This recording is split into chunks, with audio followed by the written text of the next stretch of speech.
ओम श्री गणेशाय नमः।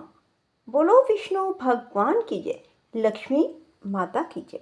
बंधुओं, आज मैं आपको अपरा एकादशी व्रत कथा श्रवण करवाने जा रही हूँ।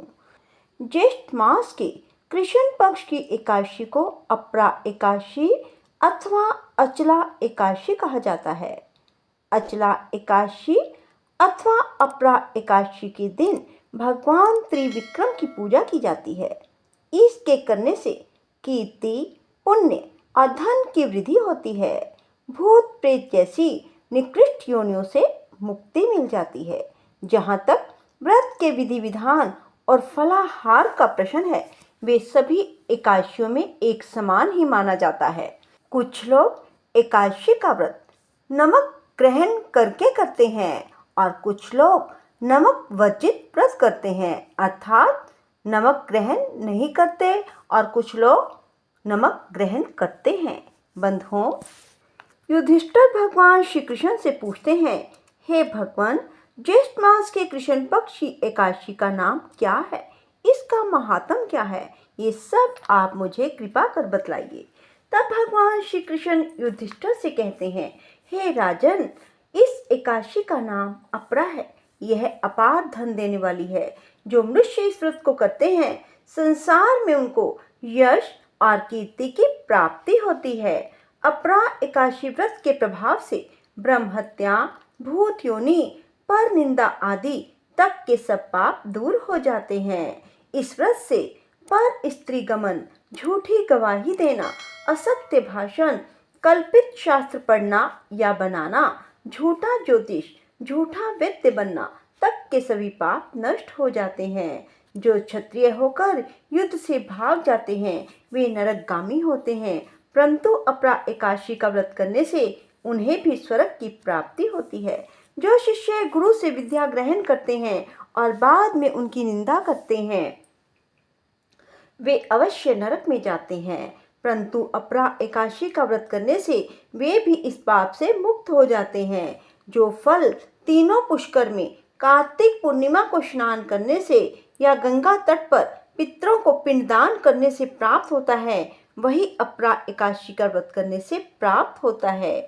मकर के सूर्य में प्रयागराज के स्नान से, शिवरात्रि का व्रत करने से, सिंह राशि के बृहस्पति में गोमती नदी के स्नान से, कुंभ में केदारनाथ या बद्रिका आश्रम की यात्रा, सूर्य ग्रहण में कुरुक्षेत्र के स्नान, स्वर्ण और हाथी घोड़ा दान करने से, यज्ञ में स्वर्ण दान करने से अथवा नव प्रसूता गोदान से जो फल मिलता है, वही फल अपरा एकादशी के व्रत से मिलता है।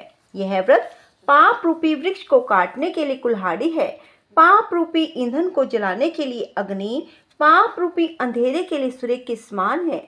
अपरा एकादशी का व्रत तथा भगवान का पूजन करने से मनुष्य सब पापों से छूटकर विष्णु लोक को जाता है। हे राजन, यह अपरा एकादशी की कथा मैंने लोकहित के लिए कही है। इसके पढ़ने अथवा सुनने से मनुष्य सब पापों से छूट जाता है, इसमें कोई संदेह नहीं है।